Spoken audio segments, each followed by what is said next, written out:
সবাইকে শুভেচ্ছা। আমি সাইফুল্লাহ রহমান। এখন আছি হচ্ছে পরিকোট, নাঙ্গুলকোট এবং যেটা চৌদ্দগ্রামের শেষ প্রান্তে। একেবারে শীতের সকাল, বের হয়েছি বসির ভাই, সাব্বির আহমেদ, আসগর রঞ্জু আর বন্ধু রাসেল সহ। আর শীত বলতে যেটা বোঝায় বাংলাদেশে, সেই লেভেলে শীত পড়তেছে। বসির ভাই, আপনার অনুভূতি বলেন। আমার এক কথার অনুভূতি হচ্ছে দেশে থাকি ইউরোপের ফিল পাইতেছে। আর সাব্বির আহমেদ, তুমি বলো।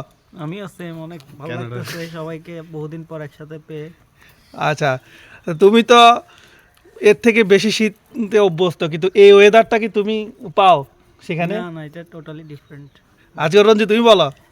আমি তো গত 8 বছর পরে এই ঠান্ডার এই অনুভূতি প্রায় অনেক লং টাইম, এমনকি আমি ইচ্ছে করে এই সময়টাই বাছে নিচ্ছি যে এটা অনেকদিন পাইনি। সত্যি সত্যি দুর্দান্ত, হ্যাঁ দুর্দান্ত ওয়েদার। রাসেল, তুমি কিছু বলবা? হ্যাঁ, রাসেল খুব লজ্জা পাচ্ছে। আর এই সেই বিখ্যাত ব্রিজ। তো পরবর্তীতে আপডেট দেওয়া হবে। টাটা।